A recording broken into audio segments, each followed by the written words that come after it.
भिवानी जिले का लोहारू हलका लोकसभा चुनाव से पहले ही विधानसभा चुनाव के चक्रव्यूह में तब्दील हो गया है।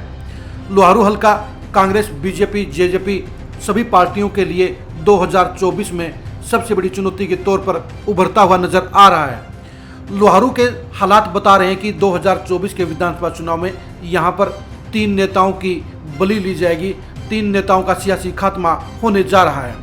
लोहारू की सियासत में इस समय सबसे ऊपर बीजेपी के मंत्री जेपी दलाल हैं।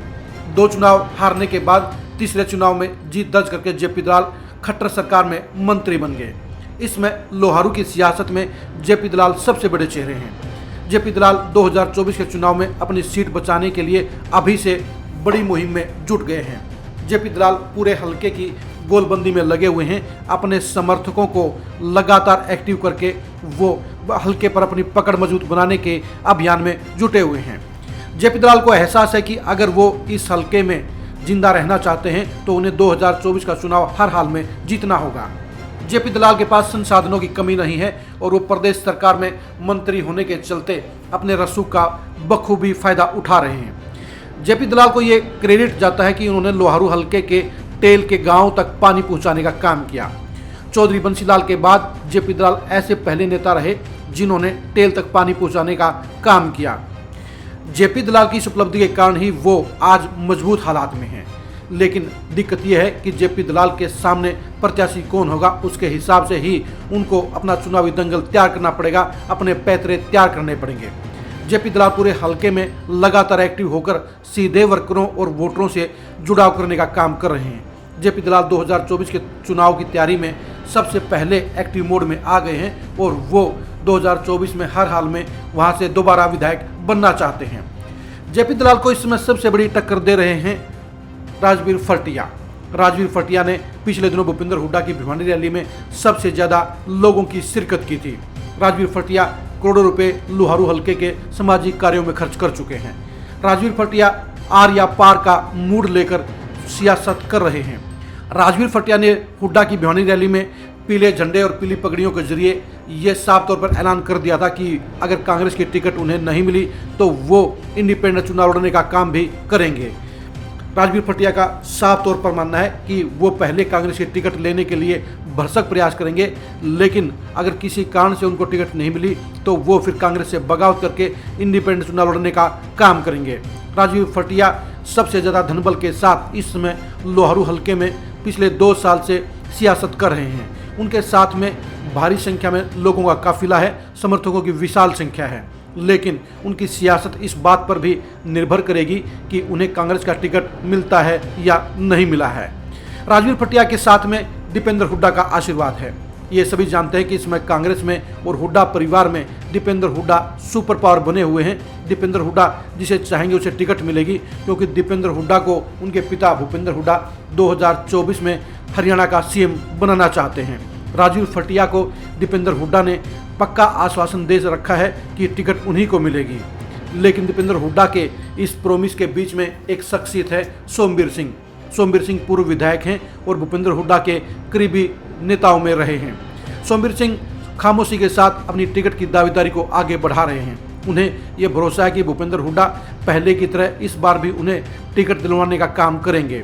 अब बाप और बेटे के बीच में 2 प्रत्याशी अलग अलग दावेदारी कर रहे हैं। ऐसे में देखने की बात होगी कि सोमवीर सिंह क्या भूपेंद्र हुड्डा के बलबूते पर टिकट लाने में कामयाब होंगे या नहीं कामयाब होंगे।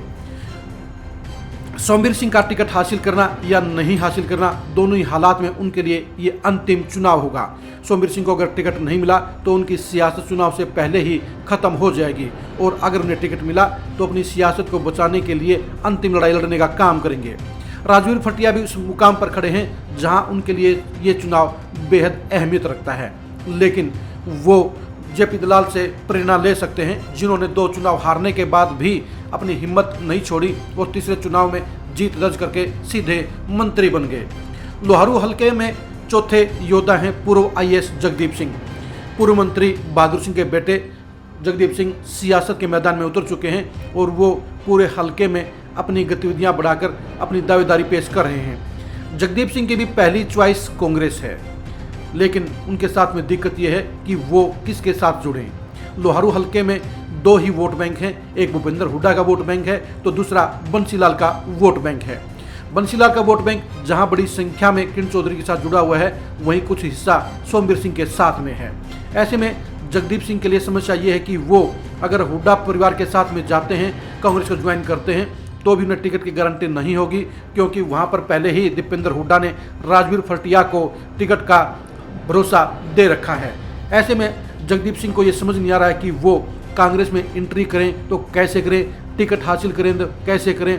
वो कांग्रेस के टिकट पर ही 2024 का चुनाव लड़ना चाहते हैं। इसलिए जगदीप सिंह के लिए समस्या और चुनौती दोनों ही है कि वो किस रास्ते से आगे बढ़कर 2024 में कांग्रेस का टिकट लें और उसके बाद वहां से चुनाव जीतकर प्रदेश की अगली सरकार बनने पर मंत्री पद की दावेदारी ठोकें। आईएएस जगदीप सिंह सियासत के नए खिलाड़ी हैं। उनके पास प्रशासन का तो 4 दशक का अनुभव है, लेकिन सियासत उनके लिए नई है। लेकिन उनके लिए खूबी और मजबूती इस बात की भी है, उनके साथ में उनके परिवार का, उनके पिता का लगभग 15,000 वोटों का बड़ा वोट बैंक है, जो उनके लिए बड़ा मददगार साबित हो सकता है। ये भी कह सकते हैं कि लोहारू की सियासत में एक तरफ राजवीर फटिया भी लगभग 12 से 15,000 वोट पर्सन लेकर चल रहे हैं, तो दूसरी तरफ में जेपी दलाल के पास भी अपना 12 से 15,000 का वोट बैंक अपना है, तो तीसरी तरफ में आईएएस जगदीप के पास भी 12 से 15,000 का अपना वोट बैंक है। यानी तीनों नेता ही बराबर के पलड़े पर खड़े हुए हैं। आईएएस जगदीप सिंह के पास में दो चॉइस हो सकती है, वो या तो जेजेपी या इनेलो की टिकट पर चुनाव लड़ें और या किरण चौधरी के खेमे में जाकर वहां से टिकट की दावेदारी पेश करें।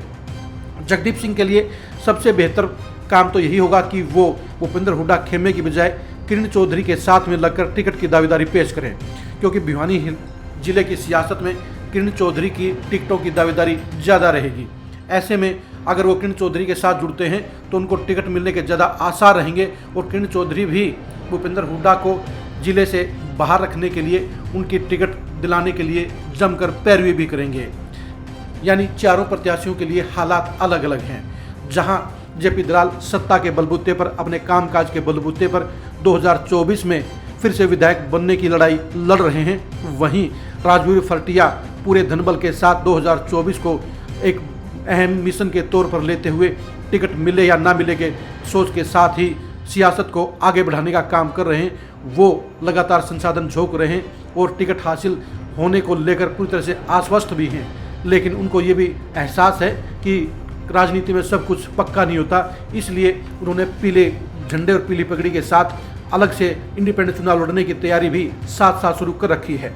IAS Jagdeep Singh first shot में ही विधायक बनना चाहते हैं और विधायक बनने के लिए उनके पास भी एक पार्टी की टिकट होनी जरूरी है। लोहारू हलके में तीसरा वोट बैंक हमेशा चौटाला परिवार का भी रहा है। चौटाला परिवार के यहाँ से लगातार विधायक भी रहे हैं। 2024 के चुनाव को लेकर आईएएस जगदीप को खास चौकन्ना रहना होगा। उनके पास ये अवसर भी है कि अगर वो जेजेपी का टिकट लें तो उन्हें बड़ी मदद मिल सकती है, क्योंकि 2019 के चुनाव में 25,000 से ज़्यादा वोट जेजेपी प्रत्याशी को मिले थे। यानी चौटाला परिवार का वोट बैंक अगर जगदीप के साथ जुड़ जाए तो वो भी विधायकी की लड़ाई में बराबर के दावेदार होंगे। या तो उन्हें चौटाला परिवार का वोट बैंक अपने साथ लेना पड़ेगा या किरण चौधरी और बंसीलाल का वोट बैंक अपने साथ लेना पड़ेगा, तभी वो अपने वोट बैंक के साथ लोहारू के अगले विधायक बनने में सफल हो पाएंगे। अब देखने की बात यही है कि क्या इन तीनों के बीच में सोमवीर सिंह पुराने रिश्तों के बलबूते पर भूपेंद्र हुड्डा के जरिए टिकट लाने में सफल हो पाते हैं या चुपचाप सियासत से किनारे हो जाते हैं। यही वजह है कि लोहारू की सियासत में 2024 का घमासान साफ तौर पर सभी पार्टियों और सभी नेताओं के लिए आर या पार का मोड़ लेकर आ रहा है। बड़े नेताओं की जहां टिकट दिलाने के लिए मारामारी रहेगी, वहीं टिकट के दावेदारों के लिए भी टिकट हासिल करके विधायक बनने की बड़ी चुनौती होगी।